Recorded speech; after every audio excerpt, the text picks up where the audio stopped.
नमस्कार, मैं श्वेता। आप देख रहे हैं सूरज न्यूज 24। तमाम खबरों के लिए चैनल को लाइक, शेयर और सब्सक्राइब जरूर करें। आइए बढ़ते हैं आज की बड़ी खबर की ओर।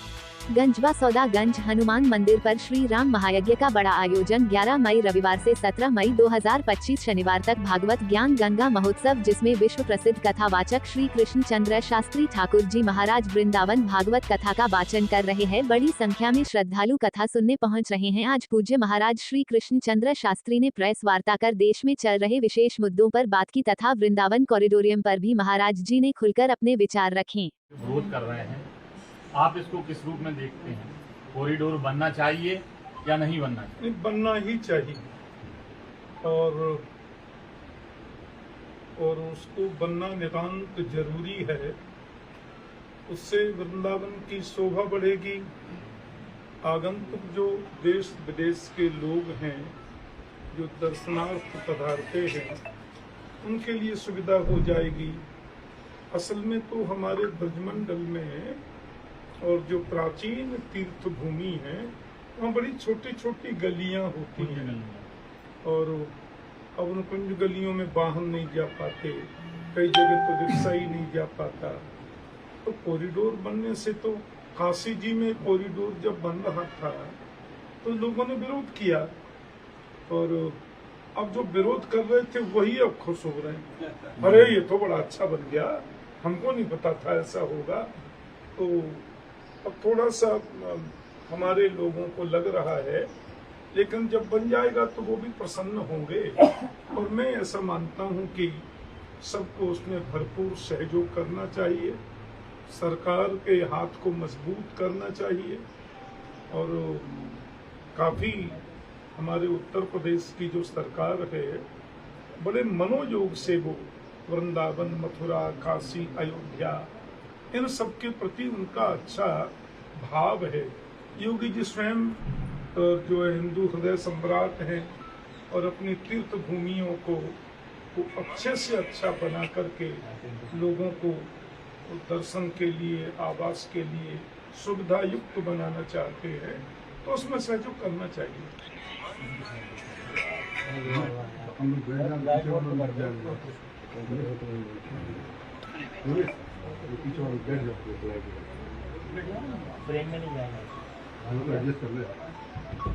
महाराज जी, आपकी 51 साल की जो यात्रा है और इंद्रेश जी की 10 साल की यात्रा है, इसको आप किस रूप में देखते हैं? थोड़े से आगे आ जाओ। 1 जुलाई 1960 में वृंदावन के एकदम निकट में ब्रजभूमि में मेरा जन्म हुआ और हम लोग शैशव अवस्था से ही वृंदावन में वो साइकिल से चले आते पढ़ने के लिए। वहाँ मेरे गुरुदेव अनंत श्री स्वामी रामानुजाचार्य गुरु जी, बड़े वीतराग, बड़े अद्भुत संत, उनका सानिध्य मिला और उनके चरणों में बैठ करके भागवत, श्रीमद् वाल्मीकि रामायण, श्रीमद् भगवत गीता, इन सब ग्रंथों को पढ़ने का अवसर मिला। व्याकरण से आचार्य, दर्शन शास्त्र से MA की डिग्री प्राप्त की।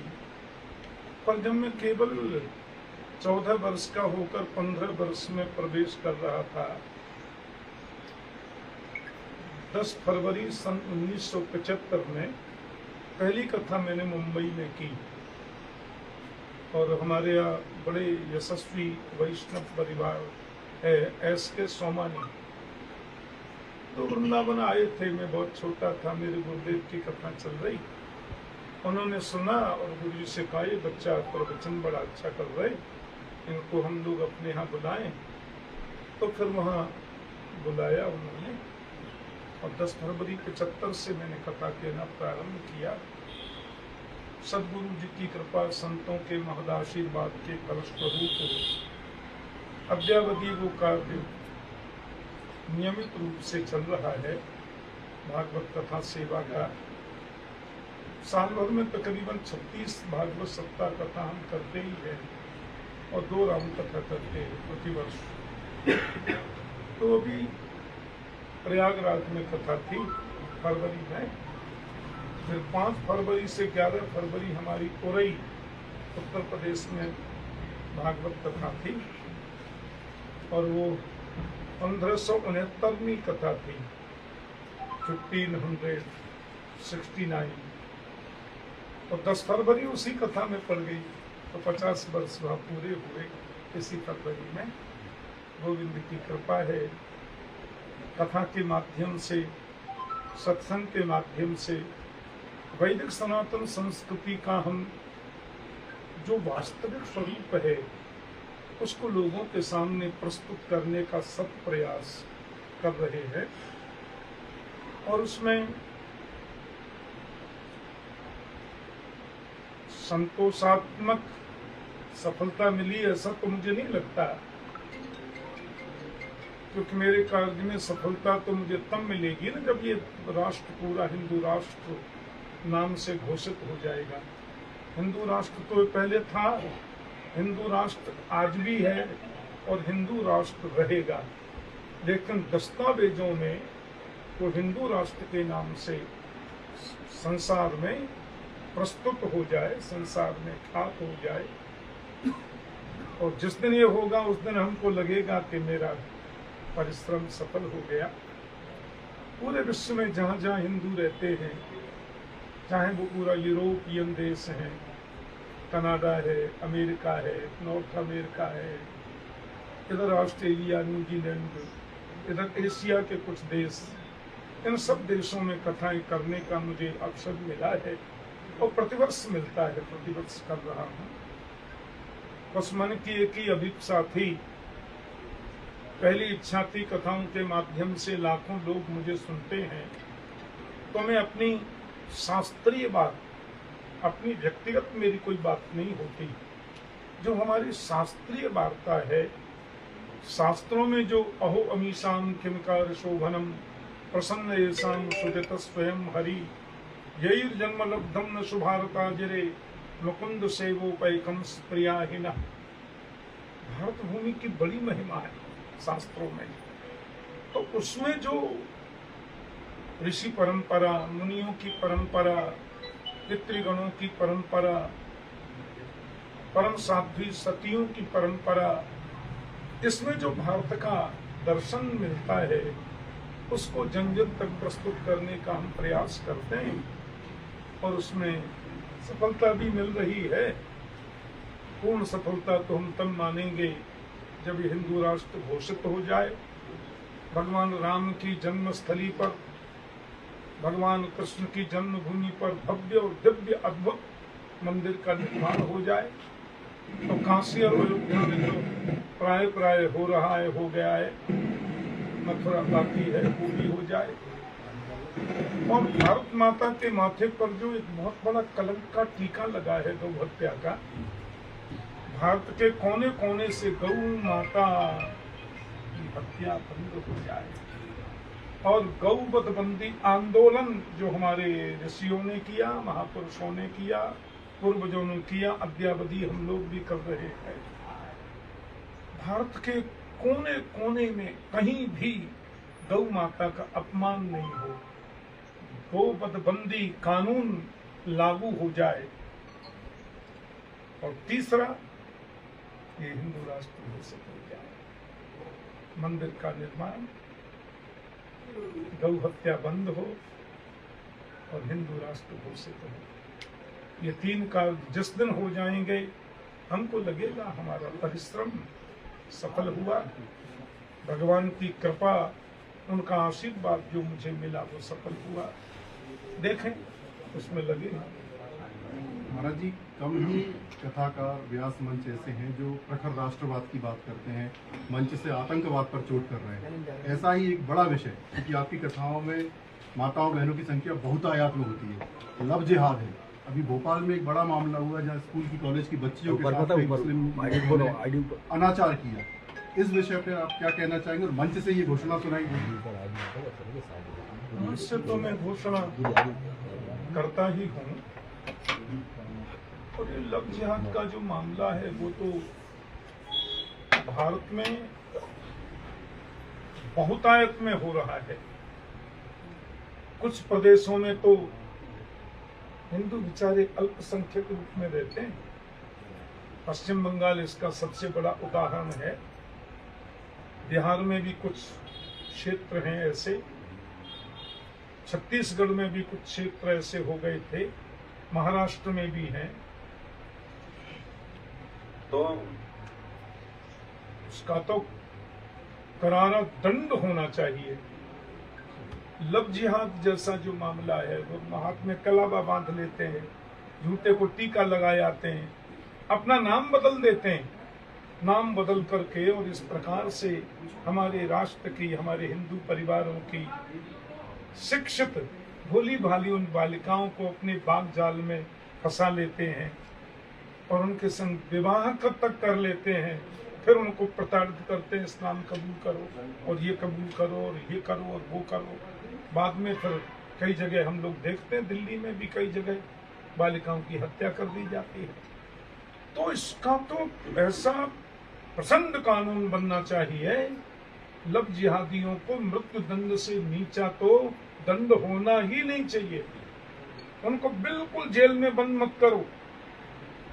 जेल में रखकर तो उनको भोजन देने की जरूरत नहीं है, मेहमानों जैसी उनकी सेवा हो रही है, उनको खिला रहे, बाद में फिर वो जैक लगाते छूट भी जाते हैं।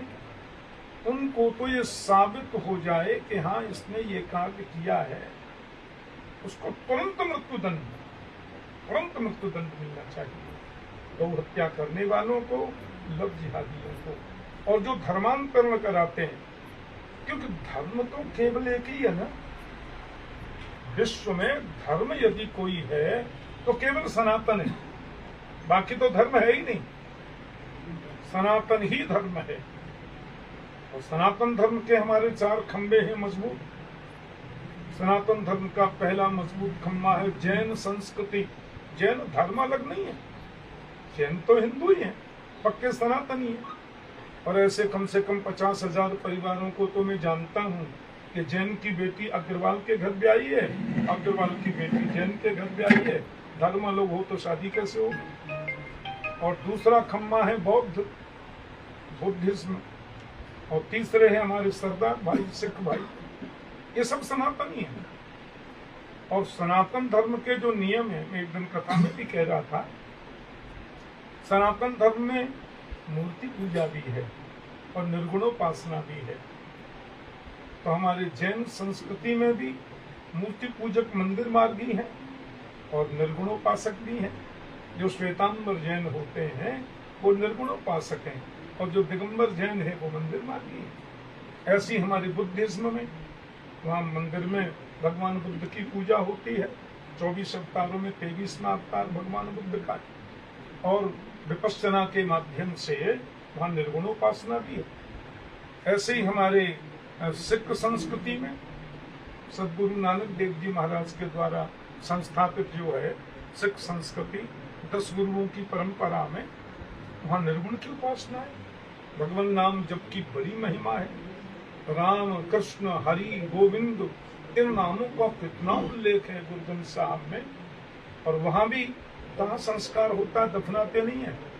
जैनियों में भी दाह संस्कार होता है, दफनाते नहीं है।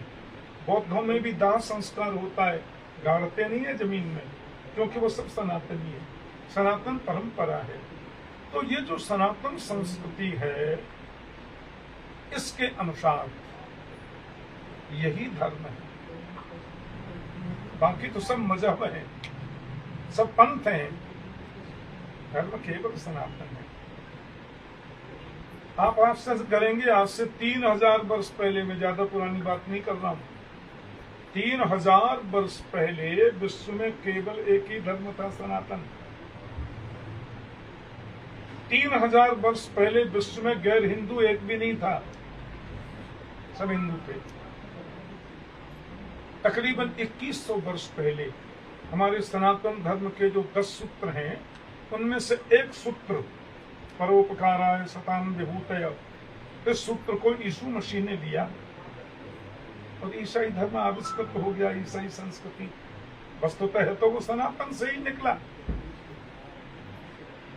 फिर तकरीबन 1400 वर्ष पहले हमारे यहाँ एक और सूत्र है, अपनी प्यारी से प्यारी चीज परमात्मा को समर्पित कर दो। उस सूत्र को उन्होंने लिया कि प्यारी से प्यारी चीज प्रभु को कुर्बान कर दो, इस्लाम प्रकट हो गया। बाकी तो सनातन ही था सब। तो धर्म केवल सनातन है, बाकी मजहब पंथ उसमें से बहुत निकल गए हैं। तो सनातन संस्कृति के विरोध में जो कार्य करता है, सनातन संस्कृति के विरुद्ध हमारे परिवारों की बहन बेटियों के प्रति जो कुदृष्टि रखता है, उसको दंड का प्रावधान होना चाहिए, उसको दंडित होना चाहिए, क्योंकि हिंदू राष्ट्र ही है। तो उस पे और प्रयास चल रहे हैं, और भगवान करें जुग जुग जियो मोदी जी, जुग जुग जियो योगी जी। भगवान प्रयास करें, इनको लंबी उम्र दें।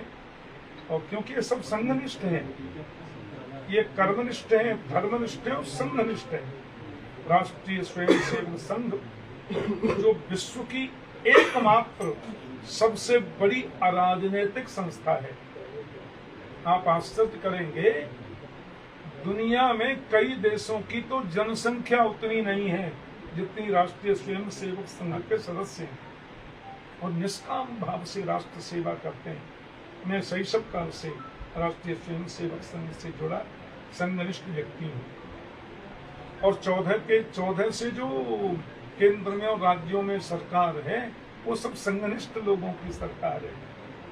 संघनिष्ठ लोग हैं, टपे हुए एकदम 24 कैरेट का सोना, जिनके रग रग में कूट कूट कर भरा है राष्ट्र प्रेम। ये है राष्ट्रीय स्वयंसेवक संघ। तो इसके द्वारा जो निकले हुए हीरे हैं, ये कोहिनूर हैं, चाहे हमारे मोदी जी हैं, चाहे हमारे गडकरी जी हैं, चाहे हमारे राजनाथ सिंह जी हैं, चाहे गृह मंत्री जी हैं, और या हमारे हनुमान जी महाराज, योगी बाबा हैं।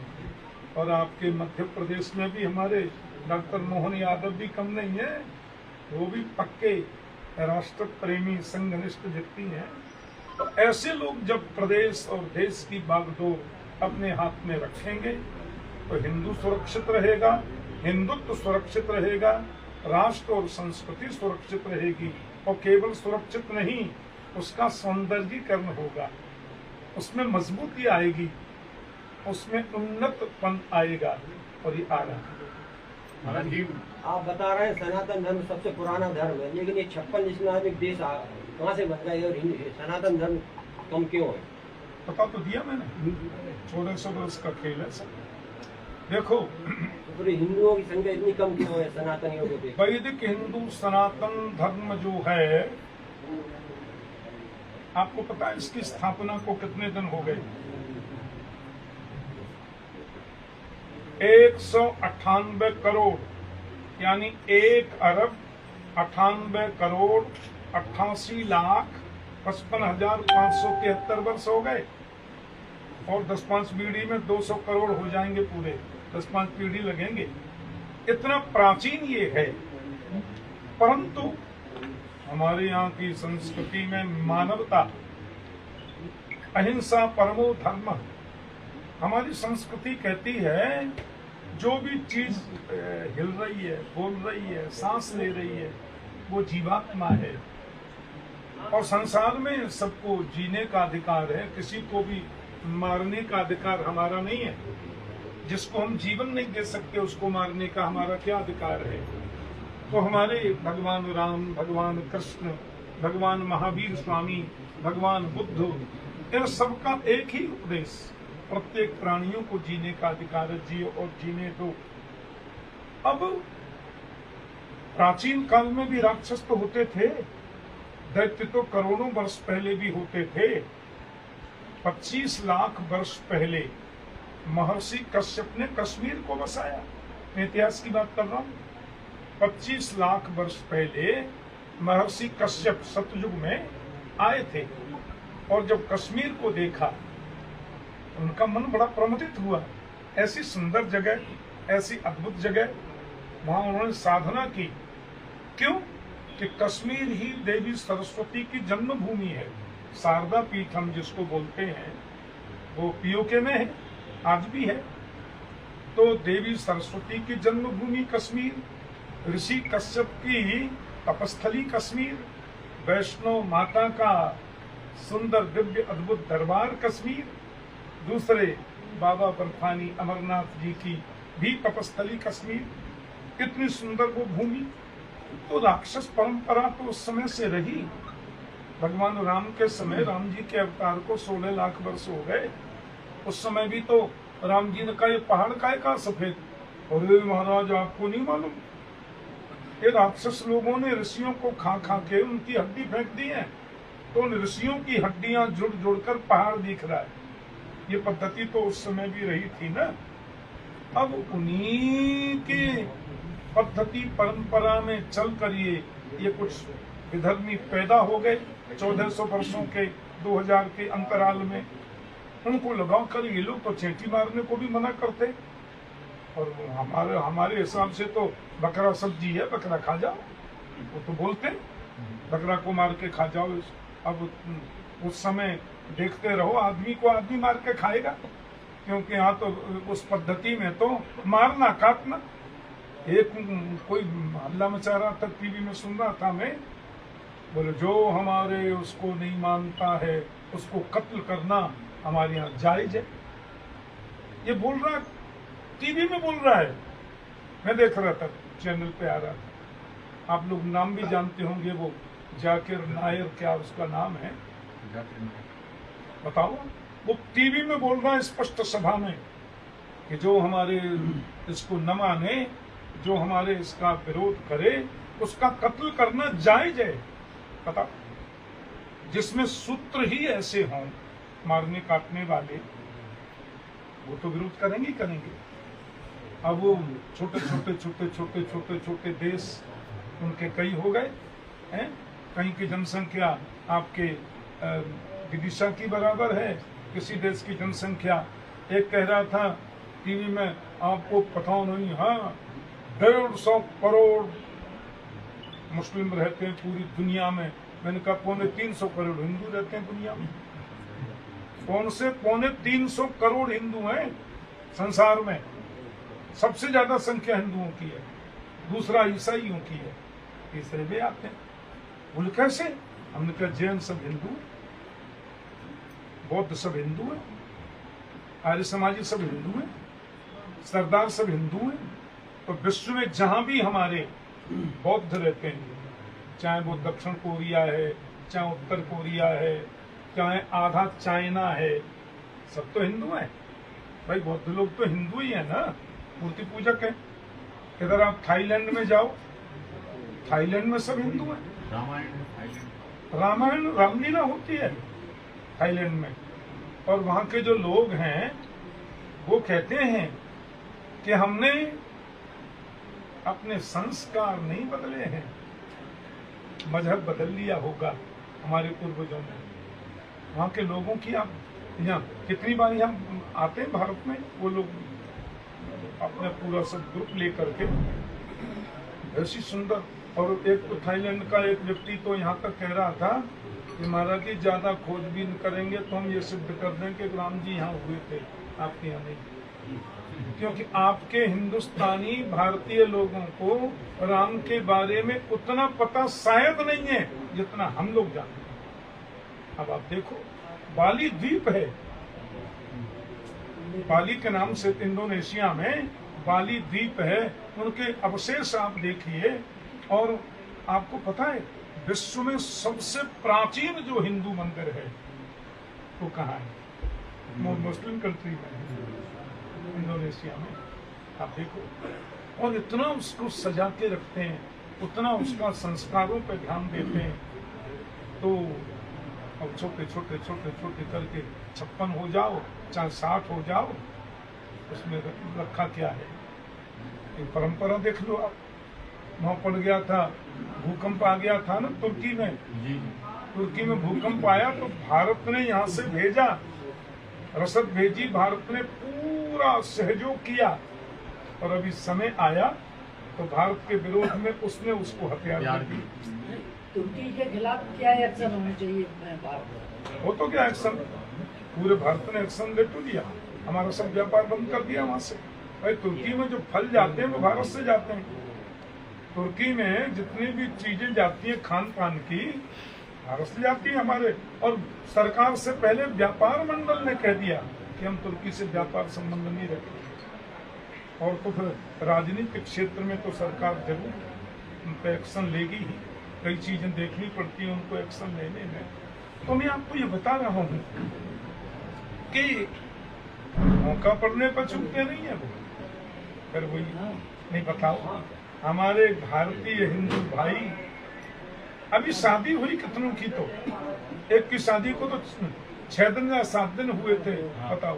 वो बच्चे सपत्नीक गए बेचारे कश्मीर, माता सरस्वती की जन्मभूमि, ऋषि कश्यप की तपस्थली, भारत माता का मुकुटमणि कश्मीर, वहाँ बच्चे घूमने जा रहे हैं। उनसे पूछ कर मजहब क्या है, कलमा पढ़ो, ये पढ़ो, और उनको कर रहे, माथे को गोली मार रहे हैं।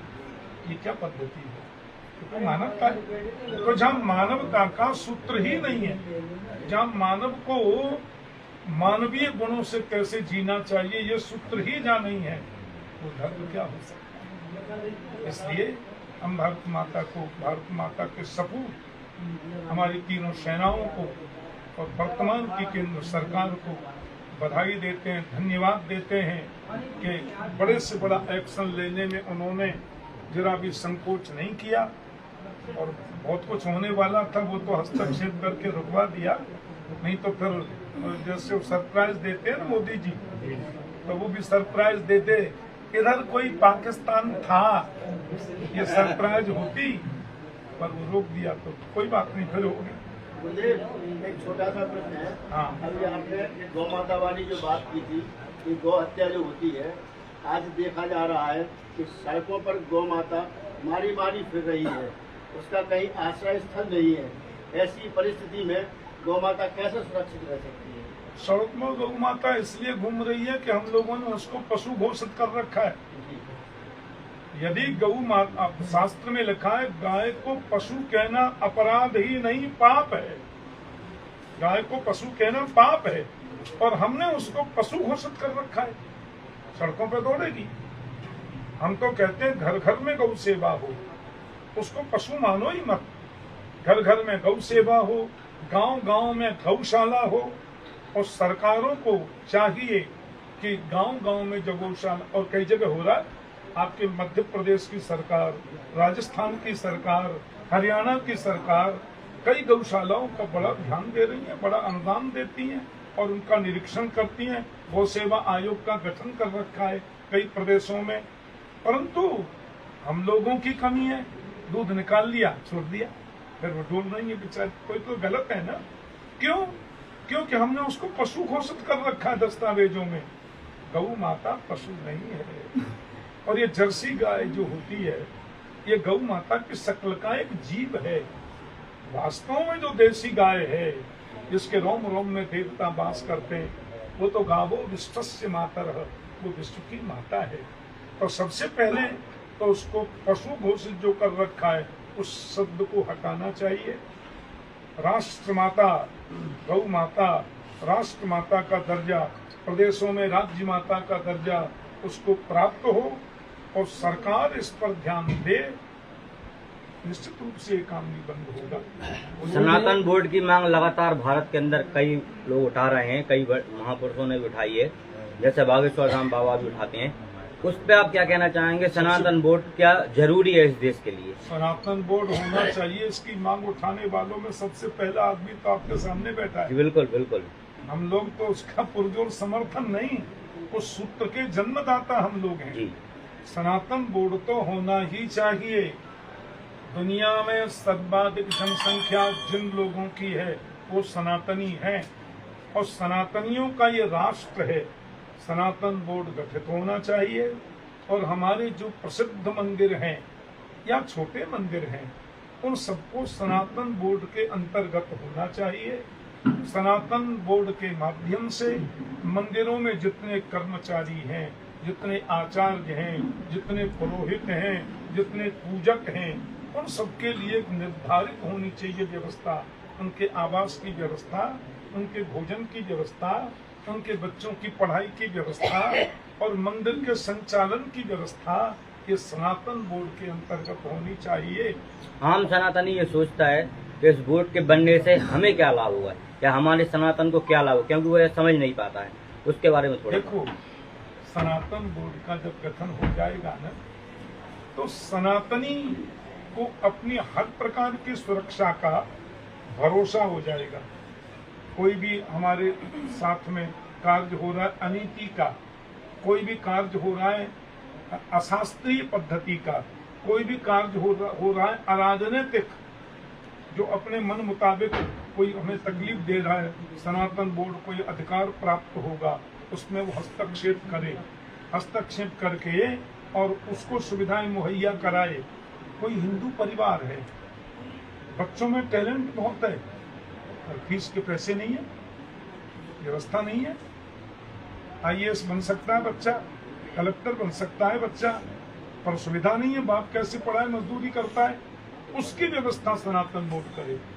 उन बच्चों को सारी सुविधाएं मुहैया कराई जाएं। जो भी सनातन पद्धति में जीने वाला व्यक्ति गरीब है, उसको सारी सुविधाएं, वो किसी भी वर्ग का हो, किसी भी बिरादरी का हो, भारतीय है और सनातनी है, उसकी सुविधाओं का पूरा ध्यान। हमारे शास्त्र कहते हैं दीनों पर दया मत करो। नो, दया जब हम करते हैं तो उसको लगता है पैसे वाले हैं, बेचारे हमको 10 रुपए दे रहे हैं, बड़े बाबूजी बड़ी नहीं, दीनों पर दया नहीं, दीनों से स्नेह करो, दीनों से प्यार करो, दीनों को गले लगाओ, दीनों को पैसे देकर सहयोग नहीं, दीनों को इतना टैलेंट प्रदान करो कि वो तुमसे भी ऊंचा जाए, कम से कम तुम्हारी बराबर पे आए, उसको तकलीफ न हो। ये सनातन बोर्ड के सूत्र होने चाहिए। सब हिंदू भाई एक हैं, सब सनातनी एक हैं, किसी को कोई असुविधा नहीं। शिक्षा से लेकर के मृत्यु पर्यंत जितने भी उसके कार्य हैं सब सनातन बोर्ड के द्वारा संचालित हों, ये प्रयास है।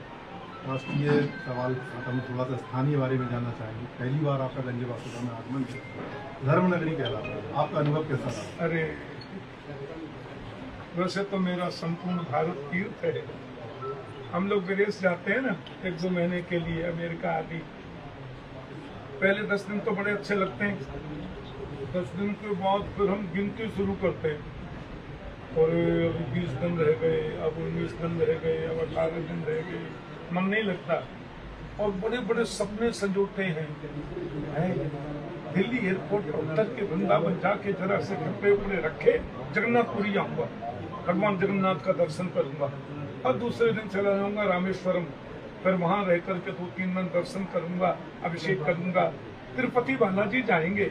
आहा, कैसा आनंद बरसता है। 4 बजे से लेकर रात के 10 बजे तक वेद मंत्रों का उच्चारण, फिर नैमिषारण्य जाऊंगा, वृंदावन में वहां घूमूंगा। ऐसा लगता है ना पूरा भारत ही तीर्थ है। तीर्थ माने पवित्र। पर कोई कोई क्षेत्र ऐसे हैं जहाँ संतों की विशेष कृपा रही है। अभी मैं नवलखी हनुमान जी गया था, कैसी शुद्ध भूमि, वहाँ भगवान जगन्नाथ दास जी महाराज वहाँ संत रहे, उनके बारे में जाना, पूरा घूम करके मैं सब देखा। गौशाला, गौ सेवा हो रही है, और पूज्य महाराज श्री से बाबा श्री महेश्वर दास जी त्यागी जी महाराज से भी मेरी वार्ता हो रही थी। आप श्री ने मुझे बताया कैसे कैसे संत यहाँ रहे हैं, ऐसी तपस्थली महापुरुषों की ये रही है। और विदिशा हमारे भारत के राष्ट्रपति की जन्मभूमि है, विदिशा जिला, वो भी किसी संत से कम नहीं थे, डॉक्टर शंकर दयाल शर्मा जी। मैंने उनका खूब दर्शन किया, कई बार मिला हूं उनसे। तो ये संतों की भूमि, कर्म योगियों की भूमि, महापुरुषों की भूमि, और कथा के क्षेत्र में भी जो अच्छे राष्ट्र धर्म और नीति की बातें करने वाले महापुरुष हैं, ऐसे कई महापुरुषों की जन्मस्थली ये है।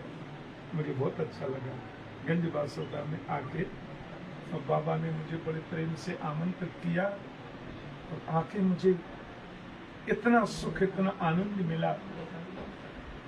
ऐसी परिस्थिति में यद्यपि अभी शादियों का बड़ा दौर चल रहा है ना अपने सनातन समाज में, जगह जगह शादियां हो रही हैं, फिर भी मेरे जाने से पहले वरदान शुरू हो जाता है। इतनी माताएं, बहनें, बेटियां, भाई, बुजुर्ग सब लोग इतने उत्साह में आ रहे हैं और प्रिंस ऑफ साइलेंट इतनी भीड़ में भी इतनी शांति से सुन रहे। इस भूमि को प्रणाम है, मुझे बहुत अच्छा लगा। जी बेतवा के कुछ पास नागरोद में उनकी तपस्थली रही है। एक पहले कपड़ा कुटिया बनी थी, कुटिया टाइप, तो वहाँ शायद मेरे ख्याल से मंदिर या कुछ बना दिया। जगन्नाथ जी महाराज की तपो स्थली है। अब ये बेतवा जो है ये भी गंगा है, इनका नाम है वेत्रवती। शास्त्रों में वेत्रवती गंगा का नाम आता है। ये बड़ी पवित्र भूमि है। राम राजा सरकार, मेरी वहाँ कथा थी एक बार, पारीछा एक जगह है झांसी और ललितपुर के बीच में, पारीछा बहुत बड़ा संयंत्र लगा है, वहाँ बिजली बनती है। तो मैं वहां से रामराज सरकार, तो बेतवा नदी वहां भी है, वेत्रवती नाम है, बड़ी पवित्र ये स्थली है। तो ये पूरा क्षेत्र ही, और राम राजा सरकार के उसमें तो इनको साक्षात सरजू का नाम दिया है। उनके जो राम राजा सरकार का जो पूरा ग्रंथ है उसमें सरजू नाम से भी इनको पुकारा गया है, वेत्रवती को, और ये बड़ी पवित्र नदी है। तो ये भूमि तो बहुत ही अच्छी है। हिंदू राष्ट्र की बात की जाती है, परंतु सोशल मीडिया पर हिंदू शब्द को लेकर बड़ी बहसबाजी चलती है कि ये शब्द फारसी शब्द है, थोड़ा इस पर आप प्रकाश डालें। नहीं, ये फारसी शब्द नहीं है। शास्त्रों में पूरा हिंदू नाम आता है, लिखा है हिमालय से लेकर के कन्याकुमारी पर्यंत ये सब हिंदू प्रदेश माना गया है।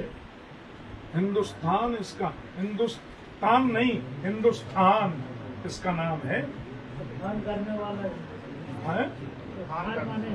हाँ, हिंदुस्तान इसका शुद्ध नाम है। और दूसरा नाम है इसका भारत। हमारे यहाँ 3 भरत हुए ना, एक सतयुग में भरत हुए, राजा भरत, ऋषभ देव जी के पुत्र, जैन संस्कृति के उन्नायक। दूसरे भरत हुए कैकेयी नंदन, और तीसरे भरत हुए शकुंतला दुष्यंत के पुत्र राजा भरत। तो इन 3 भरतों की वजह से हम लोग इसको भारतवर्ष नाम से जानते हैं। पहले इसका नाम अजनाभ वर्ष था, अब इसको भारतवर्ष कहते हैं। और ये संपूर्ण क्षेत्र को हिंदुस्तान का नाम दिया है। शास्त्रों में नाम है, वेदों में भी नाम है, वेद में नाम है इसका भारत नाम से। तो अब कुछ लोग फारसी, एक बात आपको बताएं, कोई फारसी नहीं होती। दुनिया का ऐसा कौन सा शब्द है जो संस्कृत से प्रकट नहीं होता हो। संस्कृत समस्त भाषाओं की जननी है। दुनिया की कोई भी भाषा संस्कृत से ही प्रकट हुई है। मैं एक सभा में बैठा था, तो हमारे यहाँ एक सतीश मिश्रा नाम है उनका, बीएसपी के अच्छे व्यक्ति हैं, मायावती जी के खास से हैं, बड़े पढ़ा लिखा वकील है वो। अब वो वृंदावन में एक सभा हुई, उसमें मुझे भी आमंत्रित किया, वकील साहब। एक आदमी बोला, ठाकुर ये वकील शब्द तो फारसी है ना? मैंने कहा नहीं, संस्कृत का शब्द है। अरे वकील कैसे हो सकता है संस्कृत? मैंने की वकी माने बकरी, वकी इव बुद्धिम लाती ददाती थी वकीला। मैंने कहा संस्कृत से शुद्ध हो गया। वकी इव बुद्धिम लाती ददाती थी वकीला। बोले कैसे? मैंने कहा बकरी जो होती है वो बबूल के पत्ते खाती है और उसमें कांटे रहते हैं। आपने देखा बकरी जब उसको खाती है पत्ते को, ऐसे उसका मुंह चलता है? क्या मजाल जो कांटा उसके ओठ में लग जाए। पत्ते पूरे खा गई, कांटा ओठ में लगने नहीं दिया। तो बकी इब बुद्धिम लाती ददाती थी वकील। यानी बकरी के समान जिसकी बुद्धि है, जो ग्रहण करना है वो ले लिया और जो ग्रहण करने योग्य नहीं है उसको छुआ भी नहीं। तो जो पॉइंट की बातों को लेकर के उसको सार्वजनिक करे उसको वकील कहते हैं। ये संस्कृत का शब्द है। अब वो तो सतीश मिश्रा जी इतने आनंदित हुए, हमने ठाकुर जी कभी नहीं सुना। हमने तो आप सुन लो। और चाहे वो उर्दू है, चाहे वो फारसी है, चाहे वो अंग्रेजी है, सब शब्दों का प्रादुर्भाव संस्कृत से होता है। और संस्कृत की जो वर्णमाला है, आई उण रिल ऋक ए उंग आई औ छाय अब रट लन यम गणनम, ये हमारी संस्कृत की जैसे आ ई उ ए ई ओ ये सब है ना, छोटा बड़ा, ऐसे वो वर्णमाला है। और ये वर्णमाला जो संस्कृत की है भगवान शिव के डमरू से प्रकट है। आई उण रिल ऋक ए उंग आई औ। तो दुनिया की ऐसी कौन सी भाषा है जिसका प्रादुर्भाव संस्कृत से नहीं है। खबरों में अब तक के लिए बस इतना ही। फिर मिलते हैं कैसी ही बड़ी खबर के साथ। तब तक के लिए नमस्कार और देखते रहिए सूरज न्यूज 24। अगर आपको वीडियो पसंद आई हो तो लाइक करिए व शेयर करिए। ऐसे लेटेस्ट अपडेट पाने के लिए बेल आइकन प्रेस करना ना भूलें। अगर आप हमें फेसबुक या फिर इंस्टा के माध्यम से देख रहे हैं तो हमारे पेज को फॉलो जरूर करें। धन्यवाद।